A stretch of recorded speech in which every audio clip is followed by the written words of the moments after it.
Apa sih Perang Padri itu? Perang Padri merupakan konflik panjang yang awalnya merupakan perselisihan internal antara kaum adat dan kaum Padri.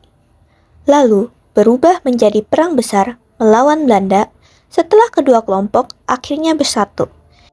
Latar belakang konflik Perang Padri bermula dari pertentangan mendasar antara kaum adat dan kaum Padri di wilayah Minangkabau, khususnya di Kerajaan Pagaruyung, Sumatera Barat. Kaum adat terdiri dari bangsawan serta masyarakat tradisional Minangkabau yang menjaga adat leluhur. Sebaliknya, kaum Padri adalah kelompok ulama dan tokoh Islam yang ingin memperbaiki kehidupan masyarakat Minang sesuai syariat Islam, serta menghapus kebiasaan yang dianggap melenceng seperti judi, sabung ayam, dan minuman keras. Kronologi awal Perang Padri. Penyebab Perang Padri adalah pertentangan antara dua kaum di lingkup masyarakat Minangkabau pada tahun 1803. Ketegangan dua kelompok ini semakin meningkat ketika 3 haji dari Mekah, Haji Miskin, Haji Sumanik, dan Haji Piobang, datang membawa gagasan pembaruan Islam. Gagasan itu diterima kaum Padri dan ditolak kaum adat. Berbagai perundingan tak pernah berhasil mencapai kesepakatan.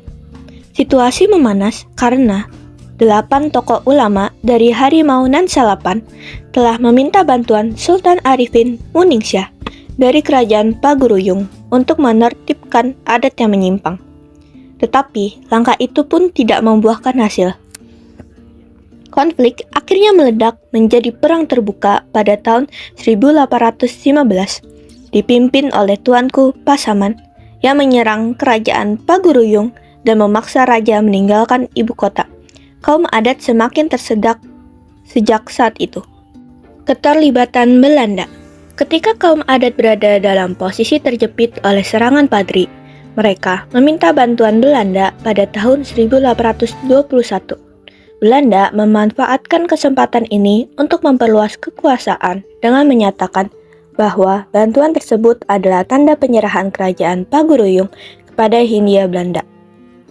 Mereka juga mengambil alih daerah Simawang dan Soli Air sebagai wilayah kendali.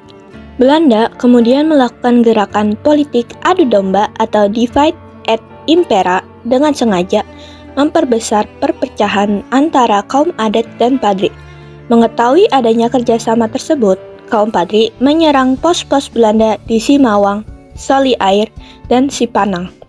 Pada tahun 1822 sampai 1823, perlawanan Padri cukup kuat, terutama setelah kemenangan di Baso yang dipimpin Tuanku Nan Renceh. Sementara upaya Belanda di Lintau pun berhasil digagalkan. Genjatan senjata atau perjanjian Masang. Pada 1825, Belanda menghadapi banyak peperangan lain, termasuk perang Diponegoro, yang menguras dana dan tenaga. Hal ini membuat Belanda meminta genjatan senjata dengan kaum Padri melalui perjanjian Masang 15 November 1825. Tuanku Imam Bonjol mewakili kaum Padri dalam perjanjian tersebut. Pada masa genjatan ini, Imam Bonjol mencoba berdamai dengan kaum adat karena sama-sama merasa dikhianati Belanda. Hasil dari perdamaian itu adalah terbentuknya plakat Puncak Pato di Bukit Marapalam yang menegaskan prinsip adat bersandi syarak, syarak bersandi kitabullah. Ini menandakan kaum adat dan kaum Padri akhirnya bersatu sebagai masyarakat Minangkabau. Kembalinya Belanda dan perang memuncak 1830 sampai 1833. Setelah perang di Diponegoro selesai, kekuatan Belanda pulih. Mereka kembali ke Sumatera Barat dengan tujuan menegaskan kekuasaan dan menguasai perkebunan kopi di daerah pedalaman Minang. Belanda mengkhianati perjanjian sebelumnya dengan menyerang Nagarai Pandai Sike dan membangun benteng kuat Fort de Kock di Bukit Tinggi. Serangan demi serangan dilancarkan pada 1831 sampai 1832, memaksa kaum Padri mundur berulang kali. Namun, pada Januari 1833, kaum Padri di bawah Tuanku Rao mendapat kemenangan besar di Padang Matinggi. Serangan mendadak gabungan kaum adat dan kaum Padri pada 11 Januari 1833 juga membuat Belanda kehilangan banyak tentara dan hampir terpojok. Belanda kemudian mengeluarkan plakat panjang, sebuah pernyataan palsu yang menyatakan bahwa mereka tidak berniat menguasai Minangkabau, tetapi hanya menjaga keamanan. Isinya juga mewajibkan rakyat menanam kopi untuk dijual ke Belanda.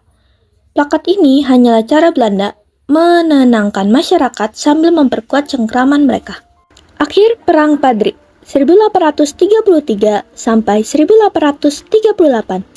Meski mengeluarkan plakat panjang, Belanda tetap melanjutkan serangan besar-besaran untuk menghancurkan pusat kekuatan Padri di Benteng Bonjol.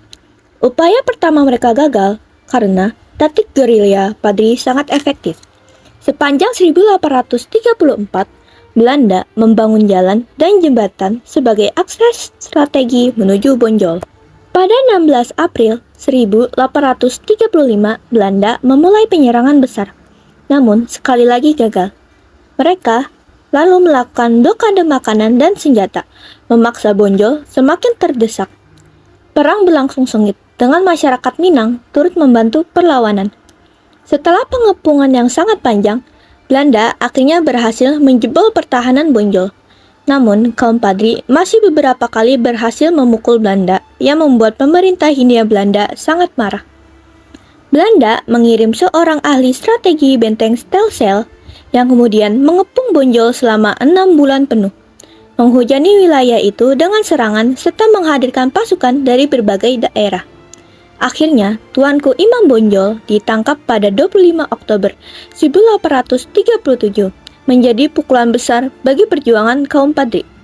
Meski perang berlanjut di bawah Tuanku Tambusai, benteng terakhir di Dalu-Dalu jatuh pada 28 Desember 1838. Dengan hancurnya benteng tersebut, Perang Padri secara resmi berakhir. Tokoh Perang Padri. Tokoh utama kaum Padri. Ada Tuanku Imam Bonjol sebagai pemimpin utama Padri, diplomat dalam perjanjian Masang, dijuluki pahlawan nasional. Tuanku Pasaman memulai serangan pada kerajaan Paguruyung pada 1815, memicu perang terbuka. Tuanku Nan Receh, panglima perang yang memenangkan pertempuran Baso. Tuanku Rao, pemimpin ofensif di wilayah Padang Matinggi, menang besar pada Januari 1833. Tuanku Tambusai, pemimpin terakhir Padri, bentengnya Dalu-Dalu jatuh pada 1838. Harimau dan Salapan, 8 ulama penting penyebar gagasan pembaruan Islam di Minangkabau. Pertama, Tuanku Nan Receh. Kedua, Tuanku Lintau. 3, Tuanku Agam. 4, Tuanku Ladang Lawas. 5, Tuanku Lubuk Aur. 6, Tuanku Galuk. 7, Tuanku Nantuo, dan lainnya. Tokoh kaum adat, ada Sultan Arifin Muningsyah, Raja Paguruyung, dan kaum adat Minangkabau yang terdiri bangsawan, adat, penghulu suku. Tokoh Belanda dalam Perang Padri. Pertama, Letnan Kolonel Elot. Kedua, Letnan Kolonel Bauer. 3, Jenderal Kokius.